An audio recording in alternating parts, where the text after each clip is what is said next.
bafowethu ngokwendalo ndandilungile kodwa ndingalungelanga uJesu.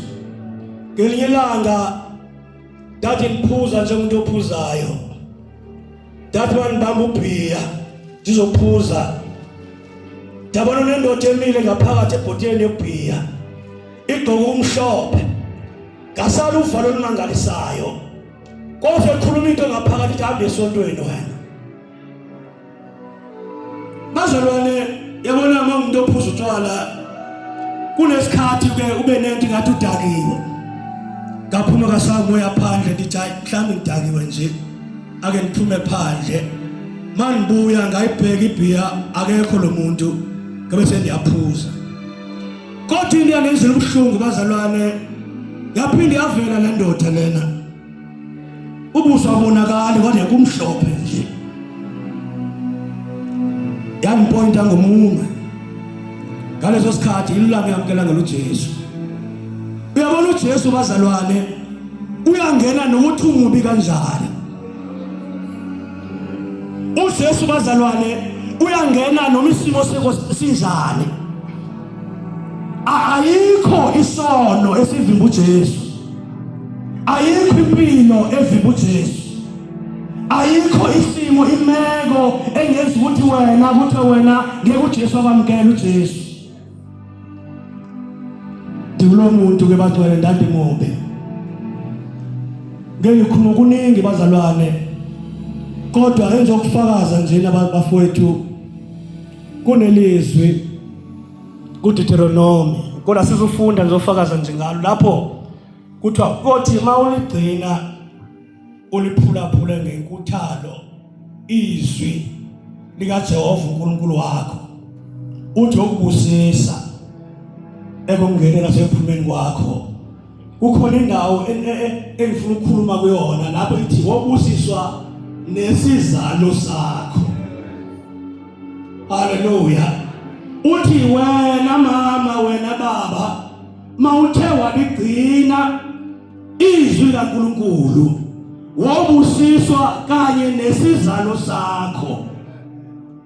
Ithi lento bazalwane noma ingane zikuma drugs, noma ingane sempotini, noma ingane sewugebengwini, ukuthi umama umzali wazo ubusisekile ngobugcinizwi zibusisekile. Ungamangala singadutshula ziyasinda zona yethi sebugebengwini.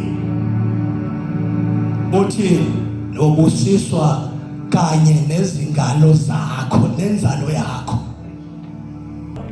Lento khona lena ayona yokugqoka amasuti, ayona yokumsela uJesu inkosi, kodwa yinto lena yokukholwa edinga abantu abazomazi uNkulunkulu. Ukuthi mawukholwa noma ingane ziyakuhlupha, mawukholwa wena sibusisekile, khuluma izwi.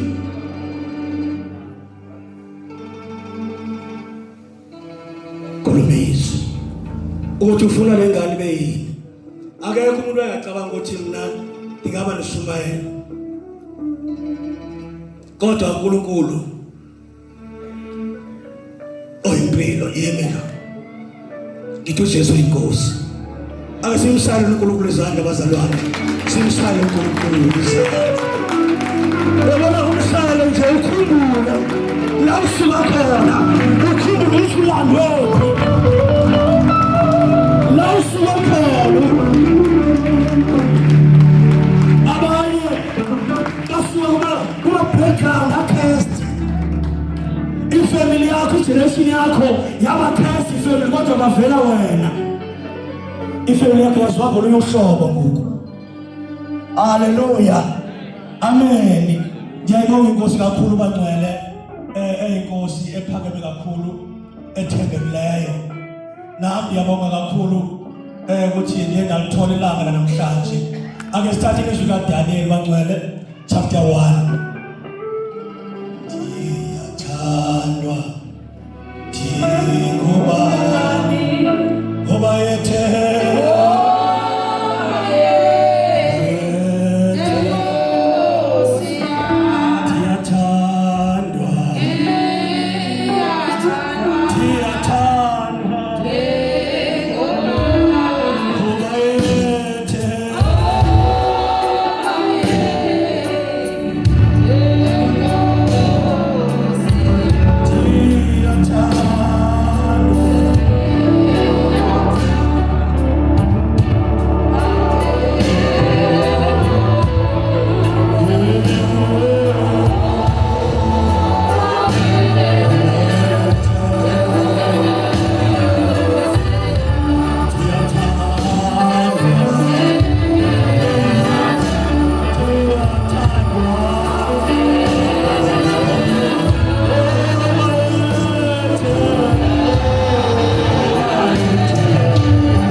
ukuthunjwa nokufundiswa kwaDaniel nabangane bakhe.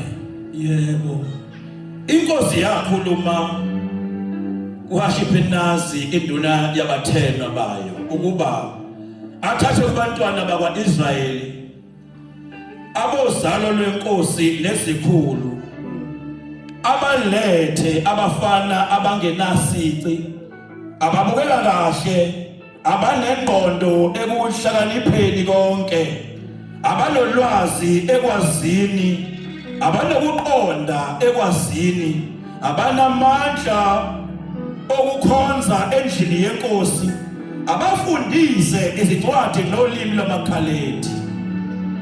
Inkosi yabamisela isabelo semihla ngemihla sokudla kwenkosi nesewayini eliphuzayo. Bondliwe iminyaka emithathu kuya kuthi ngasekugcineni kwayo beme phambi kwenkosi. Verse 8. Kepha uDaniel wazimisela enhliziyweni yakhe ukuba angazingcolisi ngesabelo sokudla kwenkosi nangewayini eliphuzayo. Wayesekela enduneni yabathenwa ukuba angazingcolisi. Thandaza Baba nanti izwi lakho uNkulunkulu wethu ozokhuluma ngalo. Baba egameni lika Jesu waseNazaretha lambule egameni lika Jesu thinta la ufuna ukuthinta khona phephetha mayongwe lapho ufuna ukufinyelela khona sebenza ngamandla nangomangaliso empilweni yethu fihla kumkhonzi wakho nangelakabi lomlilo emlonyeni wakhe baphuma inkemba ngegama lika Jesu Kristu inkosi ephilayo. Amen. Hallelujah. Ukuthula kubangcwele. Kunento ezokhuluma ngabazalwane ezimbili, ukuthinjwa nesigqibo.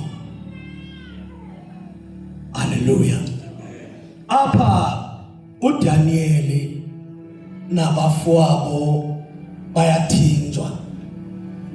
Lento yokuthinjwa lena ichaza ukuthi usuka kwindawo yenjwayelo, usuka kwindawo lapho one authority onegunya khona, ususwa kwindawo ocomfort kuyo ukwenza noma yini ekufanele ukuthi uyenze. And mase kuthatha ngokuthinjwa uthiwa ubani uthinjiwe, kusuthi lapho eyakhona akasazuphila impilo ajwayele ukuyiphila, akasazukwenza izinto ezinjwayelo kuye, akasazukwenza izinto akhuliswe ngazo. Usezolahla umthetho wakhe abesephila okanye senikezwa umthetho, haleluya, waleyo ndawo. So kusuke ngazalwane mawuthiwa ubani uthinjiwe, mawuya kuye lo muntu othinjiwe, so uya kuye umazi ukuthi lo muntu lona angisamu-approacha ngohlobo engimazi ngalo, ngoba lapho ekhona kunothixo bakhona leyo ndawo. Haleluya. Ndithanda le ndawo ithi bazalwane la madoda lana ayengenasici. Siyabona bazalwane, kusilento ukuthinjwa lena, lento ususwa i-comfort zone akuyona into yabantu abanezono, akuyona into yabantu abangakholwa, akuyona into yabantu, haleluya, yabantu abangenzi kahle enkosini, kodwa yinto yabantu abafuna ukulungiswa nguThixo. Beniphinda isihloko lapho phezulu, isihloko lapho phezulu baba wami, ukuthunjwa nokusindiswa kwaDaniel nabangani bakhe. Ukuthunjwa nokusindiswa kuyenzeka abazalwane uthinjwe kanti uNkulunkulu nabantu abafunayo. Wena uyakhala, wena kulabantu uNkulunkulu abafuna ngawe. Kunezinto ezifundile bafowethu ukuthi umuntu ngamunye unelanye abantu abazokhonza yena oyi bazokhonza uNkulunkulu ngaye. Noma umfundisi ngashumayela enze kanjani, kodwa kunabantu uNkulunkulu ababekele wena. La bantu laba bazokhonza ngoba kukhonzwa wena, ngoba wena ugcina izwi likaThixo. Usuke yenza lento bazalwane sonke sibe ngabafundisi. Yebo. Haleluya. Mawenza kabi kunabantu abalimalayo. Yilo lento bazalwane uthi mawukhe wayeka ukholwa abantu balimala abantu. Bathi yini sibheke kuye kodwa akekho umuntu oweza kuwe wathi ngibheke wena. Ukukholwa kwethu bangcwele mawuphakama esontweni kunabantu abaphilayo niyazi lonto. Mawuvuka uhlabele ebhekeni lakho uthi akekho indlela kunomuntu olalele ophilayo. Ngoba umuntu bazalwane bangcwele lento okholwa lena ayiyona lento. Haleluya. Njengoba silapha njena angeke uthi akholwa ngobula. Asiphinde phela siyogqoka ama-uniform. Makunjalo asiphinde siyogqoka ama-uniform ngesonto. Kodwa ivangeli bazalwane yimpilo yakho. Mawuthethwa ngoqolo awuvuli ivesi umuntu ubona uqolo kuwe. Adithi bazalwane nje basifundiswa njena. Sifundisela ukuthi senze njani? Siphume siye ngaphandle. Abantu bangamazi Matthew 6 uthi uthini bambone lana kimi. Ona siyabuza kutheni uphila kanje? So lento.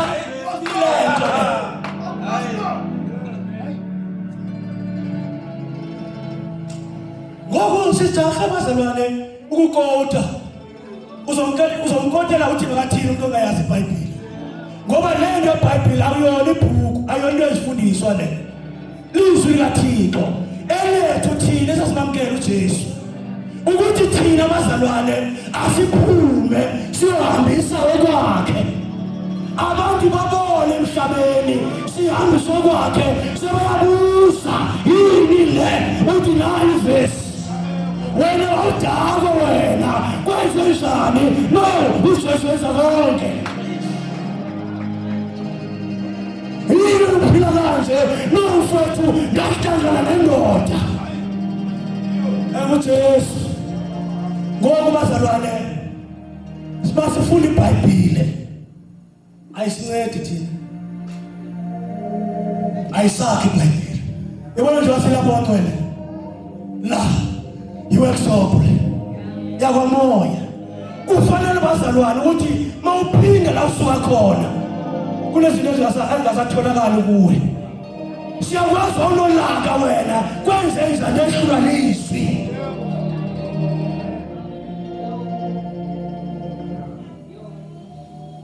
Kudala bangcwele sasisazi ukuthi umuntu okholwayo ngoshumayela kakhulu nofakaza kamandi. Kodwa bazalwane no.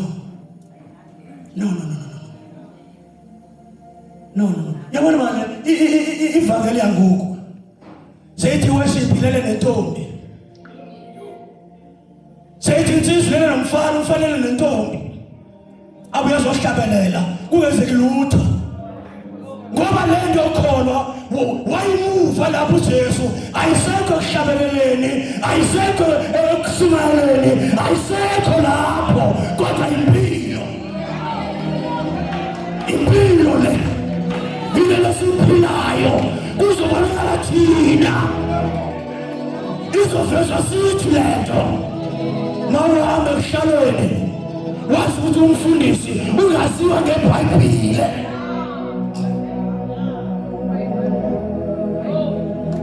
Ngoba ulikholwa ngoba uphatha iBhayibheli. Kodwa masibheka isikhamo asikho.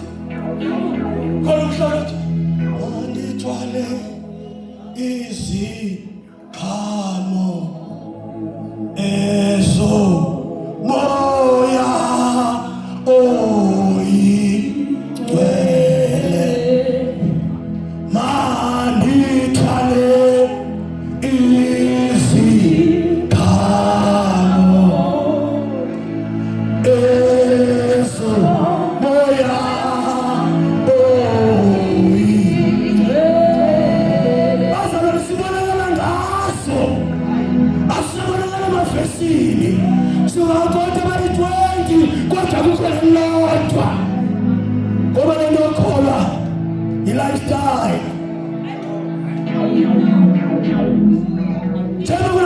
thini bazalwane kuthiwa i-lifestyle yakhe yile kodwa thina yakholwa i-lifestyle yethu uJesu noma uhamba kuthiwa ngempela lo uyabona bazalwane izinto ezenziwa kuJesu asibone kuthi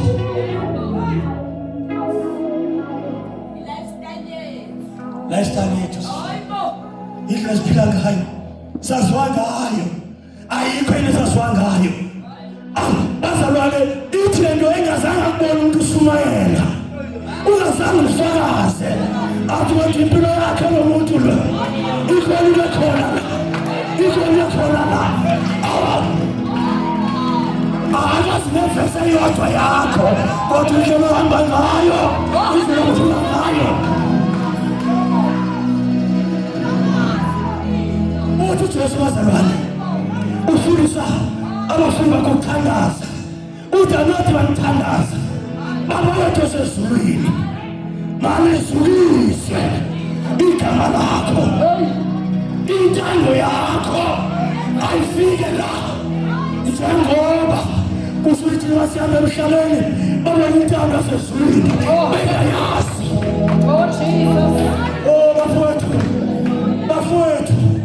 bafowethu baba intando yakhe masihamba sasiyamfanisa nono lozulu sibona lo muntu lona uphiliphile ukumkani uyahlonipheka lo muntu uthe ngane uthe baba uthe mama ngoba ubukumkani uphezulu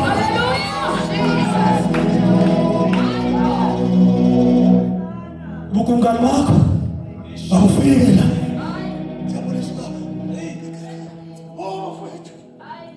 sayiphoqa ivangeli saduma emapulpiti saduma obazalwane saduma kuma-social media kodwa nasikela khona sinegama esaziwa ngalo elingayo nalo besidume ngayo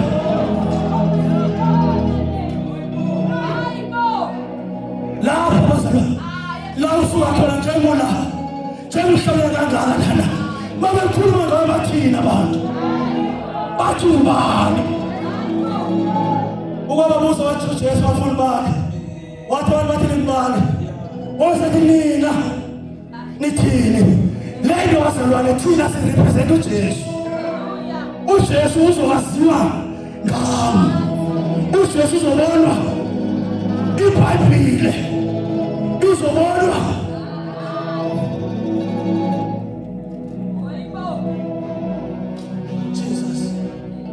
iBhayibhile le esiyifundayo ayivele bangwela uThixo ndiyambonga ngeke ndazinika ithuba lokubuyela back enguqukweni ndayozihlola emavesini one by one ndaqala ngoxolo ndathi angikwazi ukuma phambi kwabantu ndithi xolelani ndabe ndozitheka mina ndadlula lapho ndakulaka ebazalwane thina sisebenzayo akhona isihlupha njengolaka emsebenzini ngelinye ilanga bantwane ndaduba umaneja umphathi wami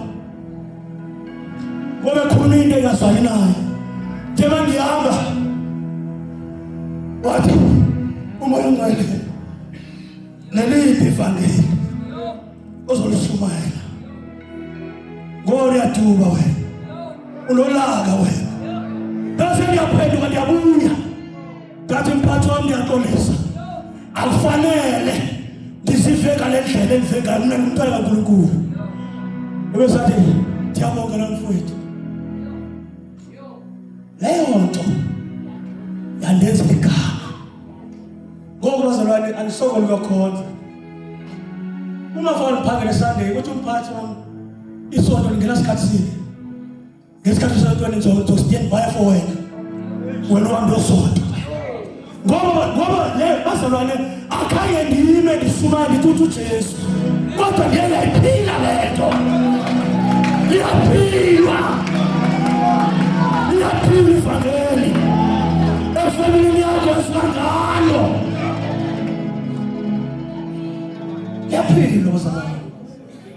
sizahle into esikude kodwa lento ingekho kude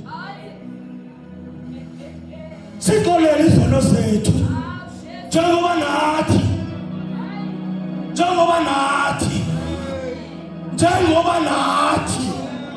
sibaxolela abasonayo kodwa silapho nabantu abakhuluma nabo ngoba kwenza kambi ithi mayidlula kushuthi nawe ngeke uzixolela izinto zenzileyo ngoba sibhidalisa izinto ukukholwa nokushumayela zinto ezimbili ezihlukile lelo shumela igift lento namadaba bashumayela amadaba bazalwane bashumayela ngoba uzosibona ngokushumayela uthi uyakholwa ulate awukho kule silabhasi esihamba ngayo Oh Jesus. uyabona ukuthi bazalwane ngobhizi nebandla lakhe elizompilela lapho zothi sihamba bonani Jehova Oh hallelujah. lapho zothi sihamba bazalwane uhleli nje utshela umuntu kaNkulunkulu uhleli nje lento yokukholwa iyakuveza uthi uqasa ikuveze lento uthi uthule wena uthi akuwenza lutho la kodwa yona Jesus.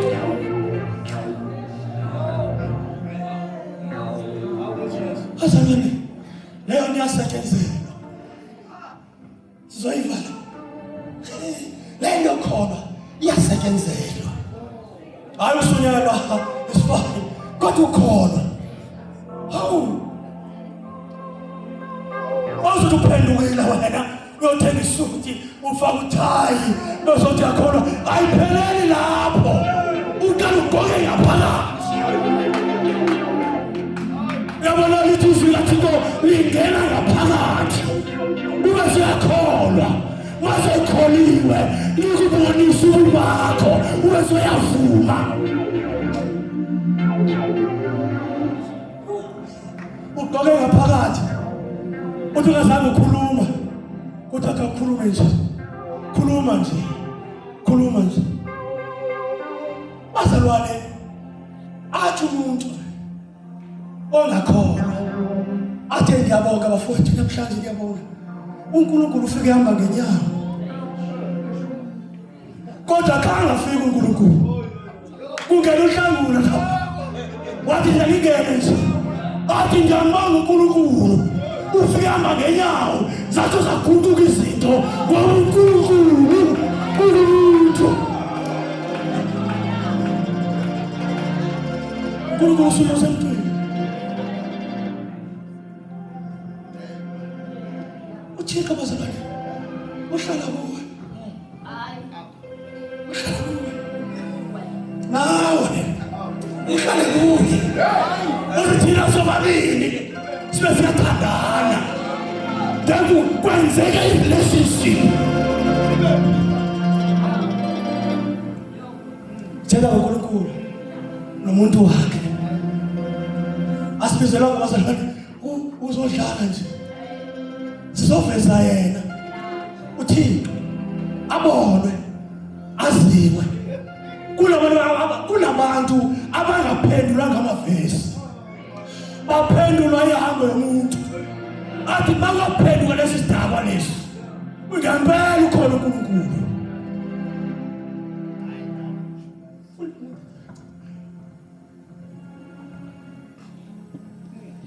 inkosi yakhuluma kaShiphenazi induna yabathenwa bayo yes ukuba athathe kubantwana bakwaIsrayeli abazalwane benkosi nezikhulu abalethe abafana abangenasici bazalwane uyabona abantu le abafana kanjani abangenasici njengoba wena mawuke wathinja ukholwa uthi ayikho ngoba bazalwane kuthiwa abantwana bayathinjwa abangenasi sikizwele ukuthi uNkulunkulu makubhede Nkosi ngenzeni Nkosi ngenzeni why isimo sakho samsinje uyavuma uNkulunkulu uthinjwe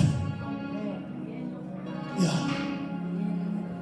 ababukeka kahle ngicabanga ukuthi uNkulunkulu ufuna ukuzibukela kahle ababukeka kahle ya abanenqondo ekuhlakanipheni konke abanolwazi ekwazini abane-information yonke abane-information yonke that is why bafowethu thina esime phambi kwabantu asinike isikhathi sokubafundisa abazalwane uhlale nabo phansi ubeluleke uthethe nabo uma umfana phambi kwakho wenza kanjani njengomntwana kaThixo ngoba sana uThixo ngeke umnise uyabona ukuvutha kwayamandla awusiya endleleni ngoba amandla into yala mawudibana nesilingo asikho isikhathi sokuya esilimini asikho isikhathi kufanele uthathe decision and the decision isuka ekwazini what you have what information you have about Christ ngoba ngena information mawusakhawuleza wama phambi kwabantu wathandaza wenza zonke izinto ezilapho phambi kwabo ungena information uzophelela endleleni uzophelela endleleni kodwa imali information ngayo uthi Paul ngenxa kongani kokumazi uKristu zonke izinto saba izinto engena saba inkwaleko ngokungama kwakhe ukwazi ufike udecision ukuthi I'm going nowhere ukudla kukhona kungekho ngeso sikhathi awuthethe emandleni uthetha ekwazini yabona amandla befika abantu bethi wahlupheka mfowethu ukholwa kangaka kwenze njani you respond according to your knowledge nothing amandla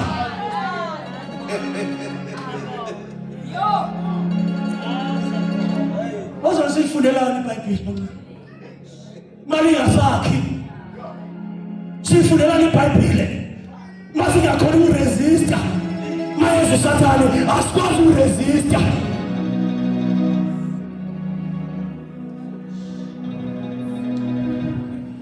haleluya sifundelani mfowethu ngoba thina azomelele ekwazini uKristu eyinkosi yamakhosi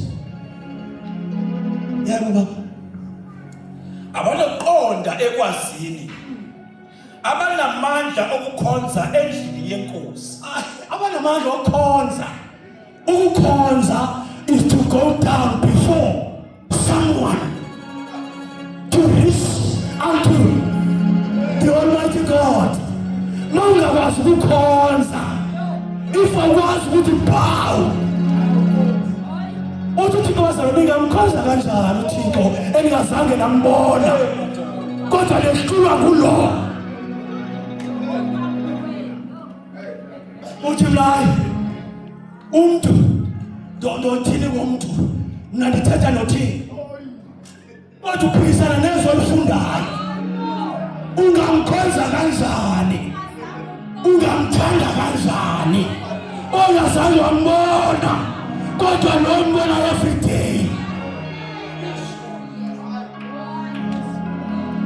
yabona nje silapha abanye abamazi wakhelwane babo noba baphila kanjani umakhelwane thanda wakhelwane nje uzithanda nawe bazalwane izwi likaThixo hey bantwana thina hlala ibheka lento ngathi inzima nanzi into yokhonza naba lento ukuthi hayi manje umuntu esumahela hayi usefika khona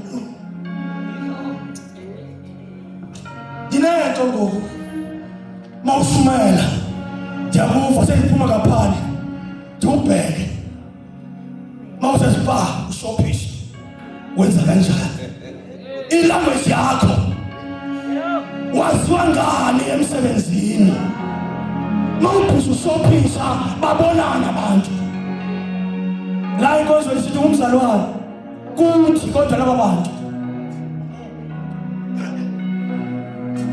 yabona ukuthi into sizenza laba ncane akanandaba nazo uNkulunkulu yabona lesi njalo mile la disuka limazi akanandaba uNkulunkulu naleyo nto kodwa what matters to God laba bantu bakhe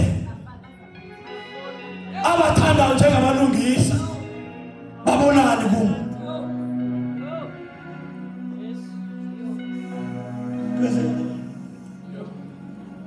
abafundisi izincwadi nolimi lwamaKhaledi inkosi yabamisela isabelo semihla ngemihla sokudla kwenkosi yabona ke ngoba bazalwane masowuthinjile unika umthetho uthe ngoku awusekho ezweni lakho apha siphila kanje sidla kanje la yeah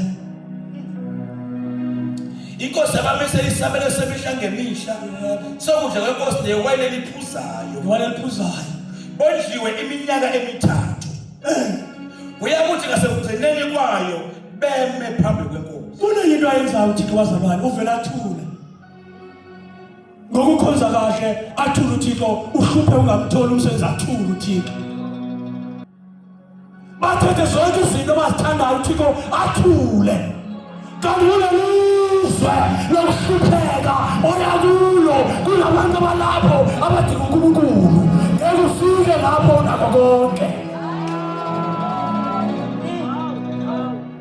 ngeke ufike kulaba bantu abaswele ngoba ukuswela kukubeka phansi yabona ukuhlupheka kuthatha ukubeka ezansi ngoba usumela uyakuthoba ngoba unabantu abokuqala level badinga ukukhuthulwa bazokhuphuka nawe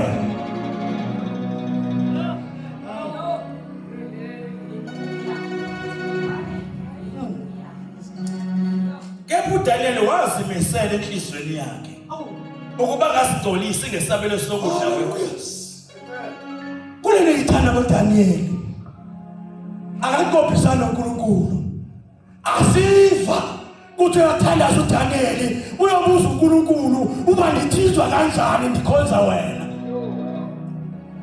umntwana kaThixo owazala noThixo wamkela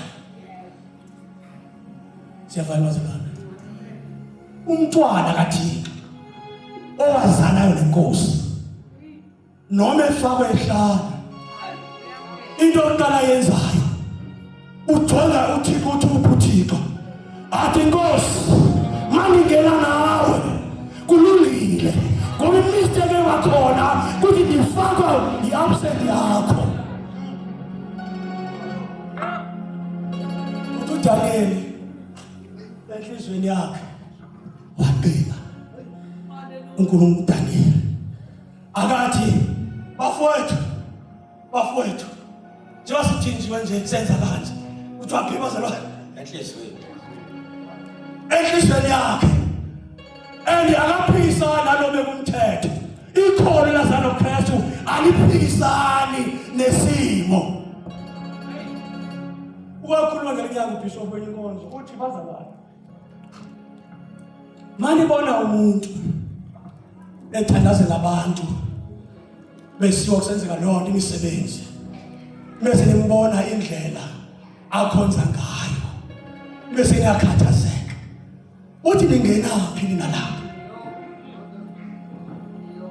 ngoba umuntu bazalwane owenza into wrong egameni kaNkulunkulu is not your job awumsebenzi wakho ukhona umandla wonke oyasefika isikhathi sobukhosi athi yes wabaphisa abantu kodwa besosi ubephila ngayo ngiyazi ntoba benzela abantu izinto kodwa ngikwazi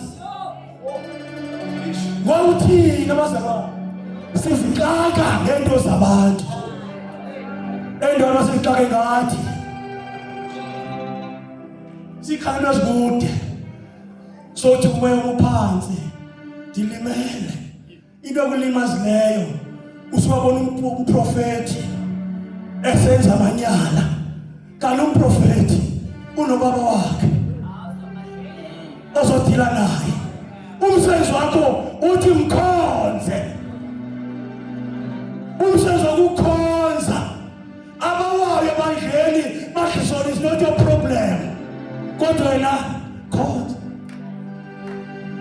ayi basiyama abantu ke nayisiya lenkonzo nayisiya lenkonzo ngoba kunje ichaza lo muntu lona uleke knowledge ngoKristu okanye uleke knowledge ngokhonza yabona mina uJesu wathetha nami ndodwa mawufana nenze wathixo andidingi omunye umuntu ngoba uJesu uthena abantu lento kholwa into yakho wedwa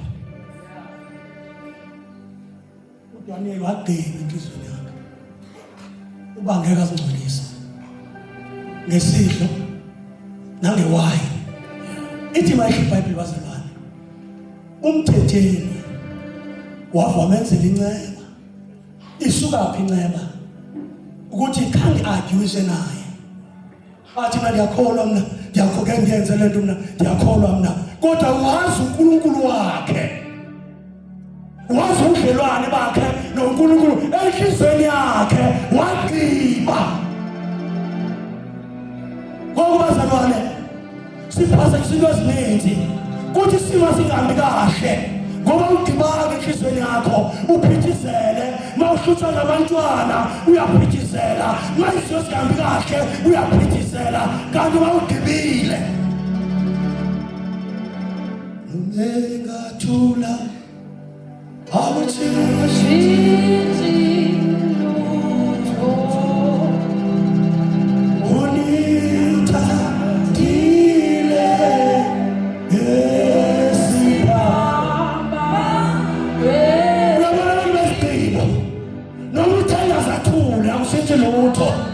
Nomuthandaza ngaphenduli awusithi lutho nokuhlupheka awusithi lutho kodwa ubhekile waselona uthi ngelilanga yalibamba inkosi yamakhosi ngelilanga wafika uJesu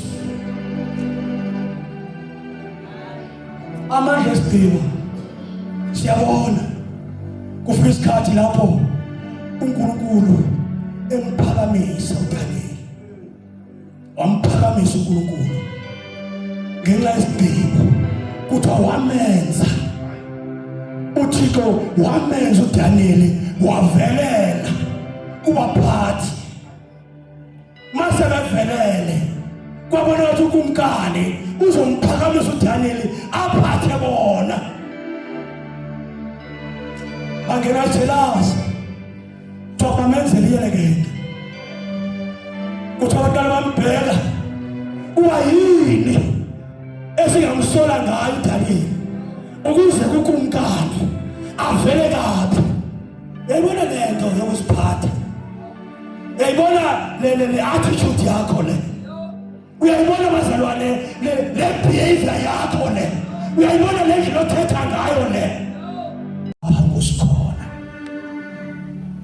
bazalwane uThixo nje safika isikhathi sokuba ayofaka emadini engonyama akabulala uThixo ayeke uThixo ngoba uThixo yazi uba lo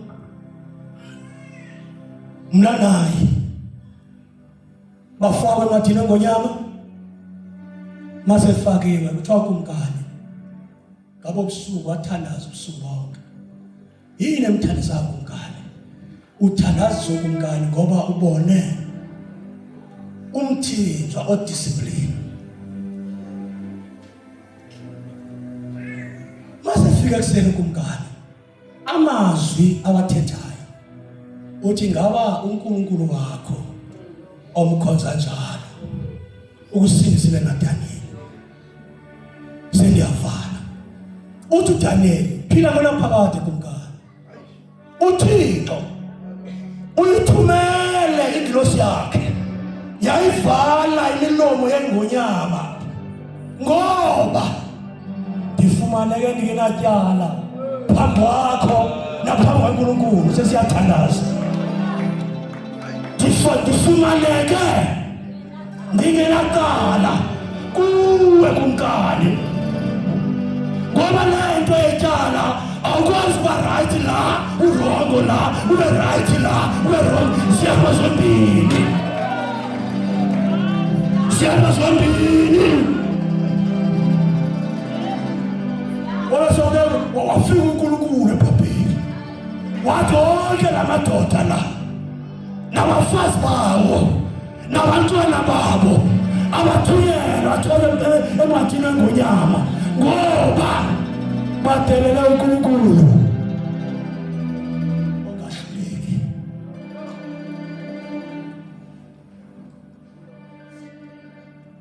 Ungagadi la gadi la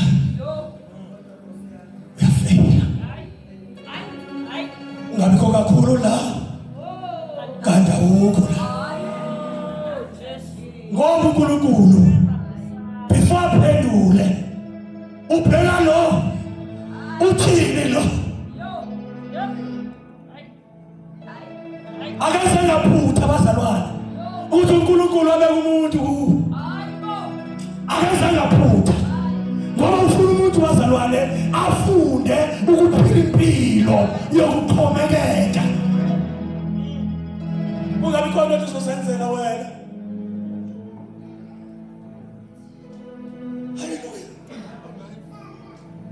Bazabana nongathi awucece ukuxoxa ityala lakho ngoba into esizwe uDanieli siwile ukuthi uDanieli ube perfect la nalawa perfect awufumaneka ngabala la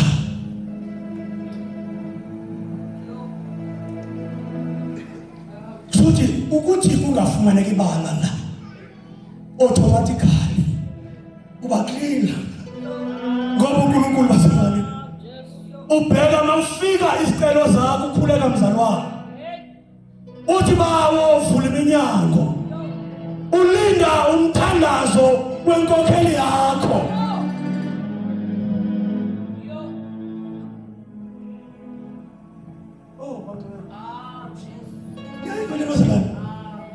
le pride yakho le uzosayina kuthana uzobe endaweni eyodwa kodwa amavesi kodwa ukumkani kaJehova abona